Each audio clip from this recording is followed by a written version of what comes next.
Hello. This video is to help prepare you to write your research and analysis papers. You'll notice that there are 3 research and analysis papers required for the course, and they coincide with the 3 themes that are in the course. Now, for each one of those research and analysis papers, you'll be required to read the issues from the textbook, the articles from the additional sources file, as well as 2 other sources that you search yourselves. Now, in order to manage the paper, we've provided you with this template. Now, this template that you see here is one that we began using with the annotated bibliography project, which comes toward the end of the course. It is to help you organize your notes and your thinking. When you start writing your research and analysis paper, the most important section, or the first important section, is actually the review of the literature that you have read.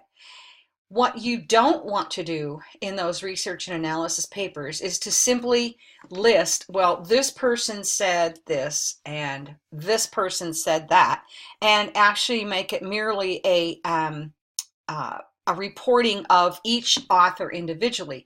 What you want to move to increase your ability to critically think about the issue is a real discussion about the different authors and their findings. And by using this particular template, that will help you organize your thoughts and thinking.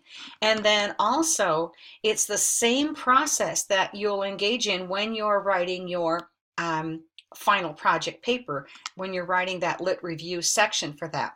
So I want to show you today an example of using this template to organize your research and analysis papers.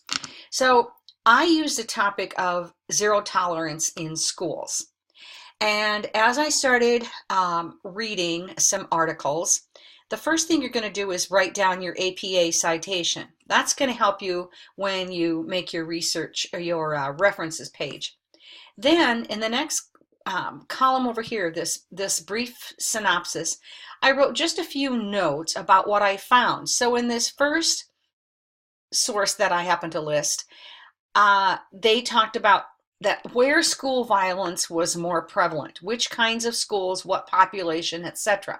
So I just put a few notes here to talk about that, a brief synopsis of that, and wanting to include the key elements of this particular set of authors and their findings.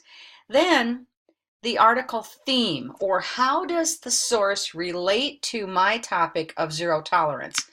Well, this theme or this source relates to it because they talk about the prevalence of school disorders or school crimes, so that we can then move to thinking about zero tolerance.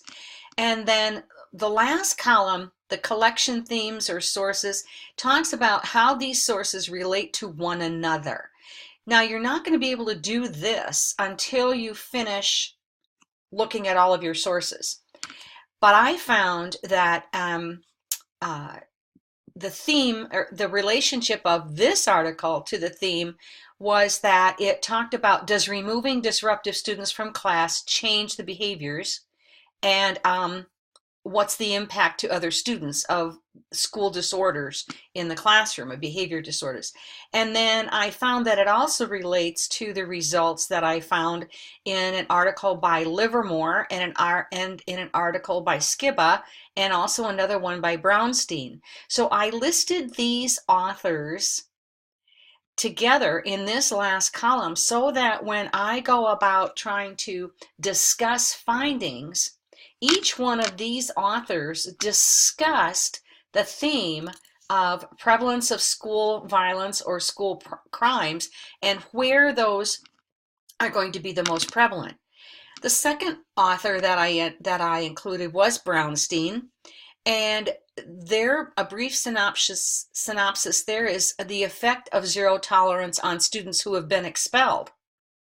And the third column, the theme, how does it relate to my overall topic of zero tolerance? they discuss the results of zero tolerance policies on those students who have been expelled. And I found that their article and their findings relate very much to that of Livermore in zero tolerance and managing the culture in urban schools. So I know that when I'm going to be writing another section then of my research review and analysis, I'm going to want to use these two sources for sure together in my discussion about use of zero tolerance in urban schools and talk about what their findings were. And then the third author I chose for this example is Jones, and the title of that was Three Strikes Law, Does It Really Work? Well, then their synopsis, or the synopsis I wrote there, does this three strikes law work to decrease school disruptions and crime, or does it merely move students to another setting? Again, the theme relates to the topic because it does talk about the results of zero tolerance policies. The third column, I found it relates to the article that I mentioned above in Livermore. Now, you can use any combination of this kind of template or this kind of table, but it really does help you to organize your thinking about what you've read. If you just list author by author, source by source, what you found, there's no way to make relationships between those articles. And it's when you are stating the relationships between them that you really start uncovering a trend or a pattern or more of a true perspective of the issues. So this kind of organization is what you really need to start sorting out the thinking, sorting out the themes of what you've read. It helps you to make sense of it rather than just listing it.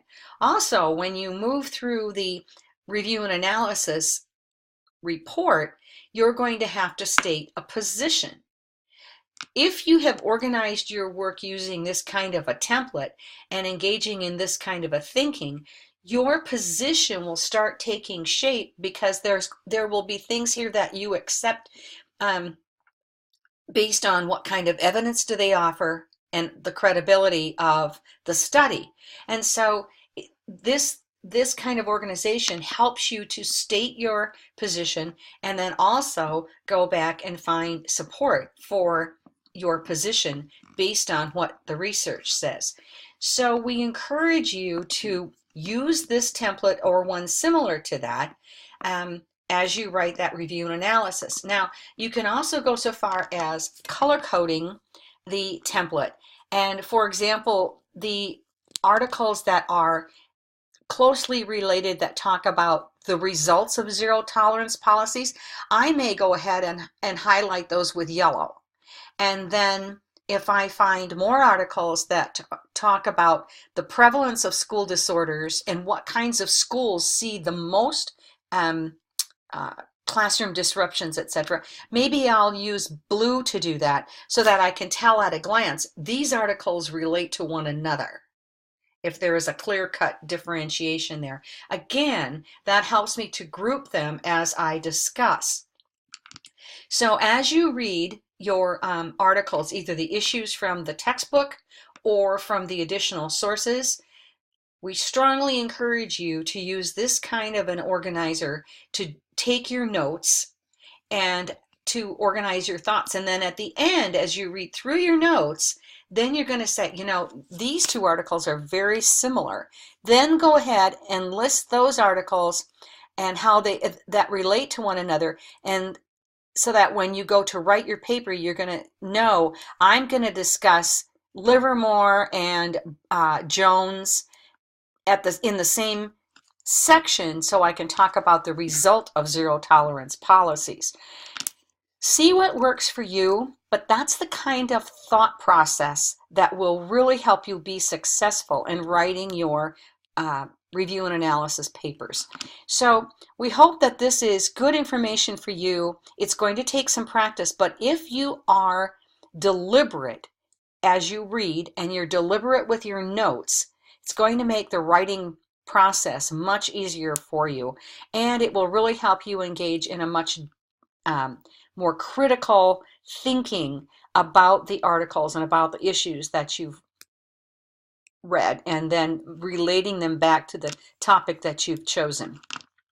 So this is one more tool that you can use to prepare yourself to write not only your review and analysis papers, but also eventually that final project, that lit review section there.